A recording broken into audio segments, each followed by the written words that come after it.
ભરૂચ દુષ્કર્મની માસૂમ નિર્ભયાએ આખરે હવાનિયતનો શિકાર બની પોતાનો દમ તોડ્યો। આના પર પણ અત્યારે નેતાઓ રાજનીતિ કરી રહ્યા છે।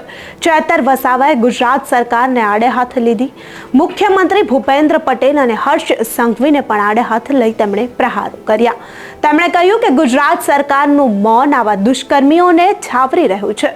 ગુજરાત સરકાર પર રોષે ભરાતા અને પોતાનો રોષ ઠાલવતા ચેતર વસાવાએ શું પ્રહારો કર્યા સાંભળીએ। ઝઘડે દુષ્કર્મમાં ભોગ બનનારી આપણી દીકરી છેલ્લા એક સપ્તાહથી મોત સામે લડી રહી હતી અને આ જંગમાં હારીને જ્યારે એના મોતના સમાચાર સાંભળવા મળ્યા ત્યારે આપણે સૌ ખૂબ દુઃખી થયા છે।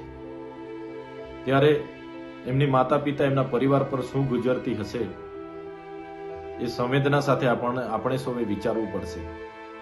આજે છેલ્લા 10 વર્ષમાં ગુજરાતમાં આવા કેસોની સંખ્યામાં 400 ગણો વધારો થયો છે અને આવા નરાધમોને ફાંસી આપવા કે આ પરિવારને ન્યાય અપાવવા માટે પણ ઘણો વિલંબ થાય છે। આજે પોક્સો જેવા 4375 કેસો આજે કોર્ટોમાં પેન્ડિંગ છે। 2019 ઓક્ટોબરમાં સ્પેશિયલ ફાસ્ટ ટ્રેક કોર્ટો બનાવવામાં આવી ગુજરાતમાં। આ કોર્ટોમાં પણ 912 જેટલા કેસો આજે પેન્ડિંગ છે। ત્યારે આવા કૃત્ય કરનાર રાક્ષસી નરાધમોને તાત્કાલિક ધોરણે કડક સજા થાય, એમને ફાંસીની સજા થાય એ માટે આવનારા ભવિષ્યમાં સરકાર કડક કાયદા બનાવે એવી અમે માંગ કરીએ છીએ। સાથે કોઈ પણ દીકરી સાથે આવી ઘટના નહીં જ ઘટવી જોઈએ। છતાંય કોઈ બીજા રાજ્યોમાં આવી ઘટના ઘટે છે। આપણા મુખ્યમંત્રી, ગૃહમંત્રી અને બીજા મંત્રીમંડળ એ રાજ્યોના સરકારોને સલાહ આપવા માટે બહાર આવે છે, લાંબા લાંબા ટ્વીટ કરે છે, કેન્ડલ માર્ચો તમામ વિસ્તારોમાં કાઢવામાં આવે છે। ઝઘડેની ઘટનામાં આટલા દિવસો સુધી સ્થાનિક નેતા હોય કે ગુજરાત સરકારના ગૃહમંત્રી, મુખ્યમંત્રી જે મૌન સેવ્યું છે એ મૌન આવા કૃત્ય કરનાર લોકોને હિંમત આપતું હોય છે। એટલા માટે આવનારા ભવિષ્યમાં કડકમાં કડક કાયદા થાય અને આવા કૃત્ય કરનાર વ્યક્તિને જાહેરમાં ફાંસી મળે એવી અમે માંગ કરીએ છીએ।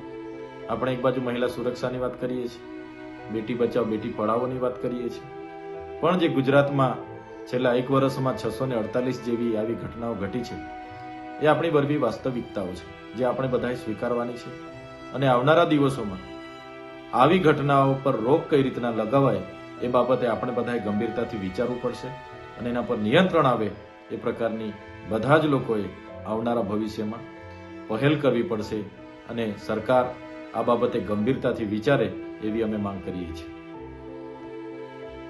તો ચેતર વસાવાએ ગુજરાત સરકાર, મુખ્યમંત્રી ભૂપેન્દ્ર પટેલ અને ગૃહમંત્રી હર્ષ સંઘવી પર મોટા આક્ષેપો કર્યા છે। શું ખરેખર ગુજરાત સરકારનું મૌન જ આ બધા આરોપીઓને, દુષ્કર્મીઓને પ્રેરણા આપી રહ્યું છે અને છાવરી રહ્યું છે? અનેક પ્રકારના સવાલો ઊભા થઈ રહ્યા છે। ચેતર વસાવા ફરી એકવાર આ માસૂમ બાળકીને ન્યાય અપાવવા મેદાને આવ્યા છે અને ગુજરાત સરકાર પર મોટા પ્રહારો પણ કર્યા છે। ત્યારે ચેતર વસાવાએ જે ગુજરાત સરકાર અને મુખ્યમંત્રી ભૂપેન્દ્ર પટેલ અને હર્ષ સંઘવી પર જે મોટા આક્ષેપો અને પ્રહારો કર્યા છે તેને લઈને તમારું શું માનવું છે અમને કમેન્ટ કરી ચોક્કસથી જણાવજો તથા અમારી ચેનલ નિર્ભય ન્યૂઝને લાઇક, શેર અને સબસ્ક્રાઇબ કરવાનું ભૂલશો નહીં। આભાર।